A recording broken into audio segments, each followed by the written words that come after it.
Hello everyone, welcome to my YouTube channel. In this video, we'll be discussing about structure of prokaryotic cell. Subscribe कीजिए हमारे channel को और bell icon को दबाइए हमारी latest video सबसे पहले देखने के लिए। जैसे कि हमने प्रीवियस वीडियो में बात की है कि प्रोकैरियोटिक सेल्स हम कह सकते हैं, जितने भी मोनोरेंट्स हैं हमने उनको प्रोकैरियोटिक सेल्स होते हैं, मतलब उनका जो सेल है वो प्रोकैरियोटिक सेल है। तो हम बैक्टीरिया ले सकते हैं यहाँ पर एग्जांपल। तो जो बैक्टीरिया है बैसिलस, वो उसका जो स्ट्रक्चर ओवल शेप स्ट्रक्चर जो प्रेजेंट होता है उसके बारे में हम बात करेंगे। ये है प्लाज्मा मेम्ब्रेन। प्लाज्मा मेम्ब्रेन के अराउंड एक और लेयर प्रेजेंट होती है,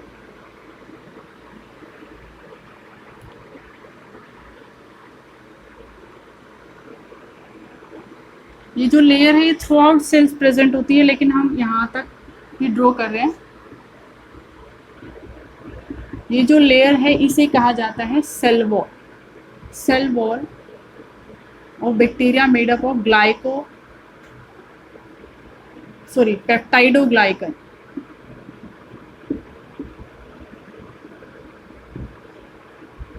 सेल वॉल जो है वो पेप्टाइडोग्लाइकन की बनी होती है। इस सेल वॉल के अराउंड कुछ बैक्टीरियाज में क्या है, एक जेली लाइक सब्सटेंस की जो लेयर प्रेजेंट होती है, ये सब में नहीं होती है, किसी में प्रेजेंट होती है किसी में नहीं होती है। तो इसे कहा जाता है कैप्सूल, और ये ग्लाइकोकैलिक्स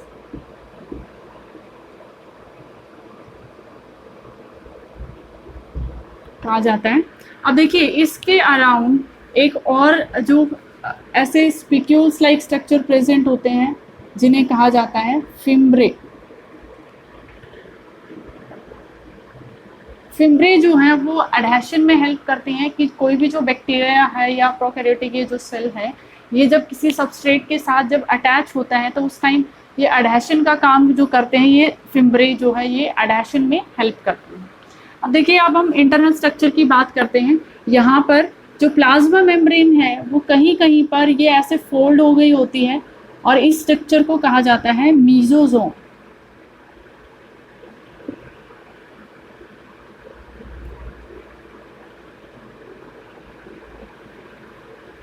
मीजोजोम्स क्या है? इन फोल्ड्स ऑफ प्लाज्मा मेम्ब्रेन। अब जो मीजोजोम है उनका फंक्शन क्या होता है कि इसके ऊपर रेस्पिरेटरी एंजाइम्स प्रेजेंट होते हैं। तो ये जैसे यूकैरियोटिक सेल में माइटोकॉन्ड्रिया प्रेजेंट होती है, रेस्पिरेशन करवाती है, एनर्जी जनरेट करवाती है, वही फंक्शन होता है ये इसका मीजोजोम का। मीजोजोम एक्ट एज माइटोकॉन्ड्रिया और हेल्प्स इन रेस्पिरेशन में हेल्प करती है। दूसरा क्या है कि ये जो प्लाज्मा मेम्ब्रेन का ही इनफोल्ड है, तो ये जो मीजोजोम है ये सेल डिवीजन में भी हेल्प करती है, हेल्प्स इन सेल डिवीजन। अब देखिए, प्रोकैरियोटिक जो सेल है उसका जो जेनेटिक मटेरियल है उसके अराउंड कोई भी न्यूक्लियर मेम्ब्रेन नहीं होती, मीन्स इसमें ट्री न्यूक्लियस नहीं होता। जो जेनेटिक मटेरियल है वो ऐसे ही साइटोप्लाज्म में स्कैटर्ड रहता है। तो जो प्रोकैरियोटिक सेल जो हम बैक्टीरिया की बात करते हैं, इसका जो डीएनए है वो क्या एक सर्कुलर जेनेटिक मटेरियल या डीएनए हम कह सकते हैं, डीएनए प्रेजेंट होता है जो मोस्टली अटैच्ड होता है मीजोजोम के साथ और प्लाज्मा मेम्ब्रेन के नियर प्रेजेंट होता है जब ये सेल डिवाइड होने वाला होता है तब। अब इसमें एक और सर्कुलर डीएनए प्रेजेंट होता है जिसे कहा जाता है plasmid. Plasmid is extra chromosomal DNA. ये जो जेनेटिक मटेरियल वाला जो डीएनए है उससे अलग ये जो डीएनए प्रेजेंट होता है ये बैक्टीरिया में, तो उसे प्लाज्मिड कहा जाता है। अब देखिए, ऐसे बैक्टीरिया जिसमें प्लाज्मिड प्रेजेंट होता है उसे पॉजिटिव स्ट्रेन कहा जाता है, और ऐसे जिसमें ये प्लाज्मिड नहीं होता उसे नेगेटिव स्ट्रेन कहा जाता है। तो हम बात कर लेते हैं यहाँ पर प्लाज्मिड अगर प्रेजेंट है तो उसे क्या कहेंगे? Positive strain. और प्लाज्मिड अगर एब्सेंट है, प्लाज्मिड नहीं है, तो कहेंगे नेगेटिव स्ट्रेन ऑफ बैक्टीरिया। तो ये एक्स्ट्रा क्रोमोसोमल डीएनए यहाँ पर प्रेजेंट होता है। ये साइटोप्लाज्म में डिफरेंट एंजाइम्स प्रेजेंट होते हैं जो डिफरेंट फंक्शन करवाएंगे, क्योंकि यहाँ पे कोई भी मेम्ब्रेन बाउंड ऑर्गेनेल्स प्रेजेंट नहीं होती हैं। अब देखिए जो ये प्लाज्मिड है इसके अंदर 3 जीन प्रेजेंट होते हैं। First one is F gene, जिसे कहा जाता है फर्टिलिटी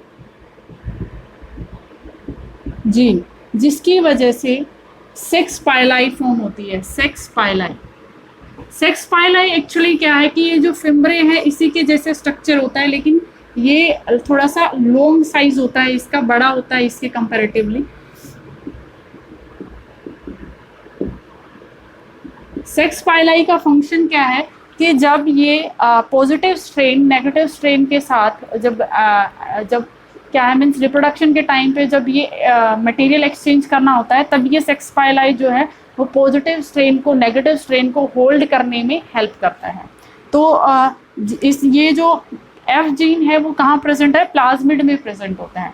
उसके बाद एक जीन होता है आर जीन, जिसे कहा जाता है antibiotic resistant gene. Antibiotic resistant gene present होता है। एक होता है इसमें कोल जीन। कोल जीन जो है resistant to colicin. Colicin is a toxic substance secreted by E coli. तो ये 3 जीन जो है ये प्लाज्मिड में प्रेजेंट होते हैं। Plasmid is a extra chromosomal DNA present in the bacteria और we can say prokaryotic cell. और जिस सेल में प्लाज्मिड प्रेजेंट होता है उसे पॉजिटिव स्ट्रेन कहा जाता है, और जिसमें नहीं होता उसे नेगेटिव स्ट्रेन कहा जाता है। So this is the structure of prokaryotic cell. एक बार हम देख लेते हैं दोबारा से। ये जो लेयर है इसे प्लाज्मा मेम्ब्रेन कहा गया है। प्लाज्मा मेम्ब्रेन के अराउंड एक और लेयर प्रेजेंट है, उसे सेल वॉल कहते हैं। और जो बैक्टीरिया की जो ये सेल वॉल है वो पेप्टाइडोग्लाइकन की बनी होती है। उसके अराउंड जेली लाइक सब्सटेंस की एक लेयर है जिसे कैप्सूल कहा जाता है। वो जरूरी नहीं है कि सब प्रोकैरियोटिक सेल में प्रेजेंट हो या सब बैक्टीरियाज में प्रेजेंट हो, किसी में प्रेजेंट होती है किसी में नहीं होती है। उसके बाद हम अगर उसके अराउंड एक और है, एक लेयर है फिम्ब्रे की। ये जो क्या है पिन लाइक स्ट्रक्चर जो ये प्रेजेंट है, ट्रायंगुलर स्ट्रक्चर जो है जिन्हें फिम्ब्रे कहा जाता है। ये जो फिम्ब्रे हैं ये बैक्टीरिया को सबस्ट्रेट के साथ अटैच होने में हेल्प करते हैं। उसके बाद इंटरनल स्ट्रक्चर की अगर हम बात करें, जेनेटिक मटेरियल जो है ये सर्कुलर प्रेजेंट होता है, डीएनए सर्कुलर डीएनए इसमें प्रेजेंट होता है। उसके बाद एक और जेनेटिक मटेरियल के अलावा एक एक्स्ट्रा क्रोमोसोमल डीएनए प्रेजेंट होता है जिसे प्लाज्मिड कहा जाता है। और प्लाज्मिड के अंदर ये 3 जीन प्रेजेंट होती हैं। मीजोजोम क्या है कि जो प्लाज्मा मेम्ब्रेन है वही इनफोल्ड हो गई है कहीं कहीं पर, और इसका फंक्शन है रेस्पिरेशन करवाना और सेल डिवीजन करवाना। और ये जो डीएनए जो है इस प्रोकैरियोटिक सेल का, ये प्लाज्मा मेम्ब्रेन के पास मीजोजोम से ही नियरली अटैच्ड होता है। So that's all about the structure of prokaryotic cell. अब देखिए जो बैक्टीरिया है वो 2 तरह के होते हैं। एक और क्लासिफिकेशन है on the basis of the ability to take stain, the means positive gram positive and gram negative.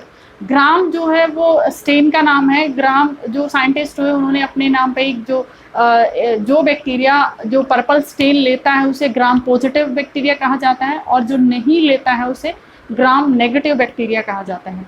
अब देखिए कि जो लेता है मीन्स जो स्टेन लेगा उसे पॉजिटिव कहा गया, और जो स्टेन नहीं लेगा उसे नेगेटिव कहा जाता है।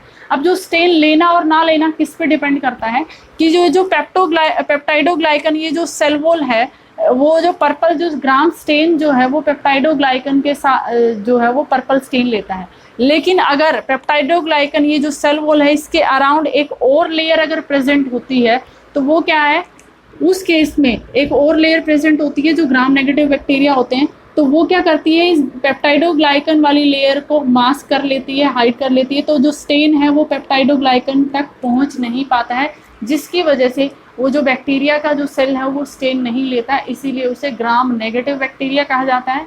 और जिसके अराउंड वो लेयर नहीं होती और ये पेप्टाइडोग्लाइकन जो है वो पर्पल स्टेन ले लेता है, उसे ग्राम पॉजिटिव बैक्टीरिया कहा जाता है।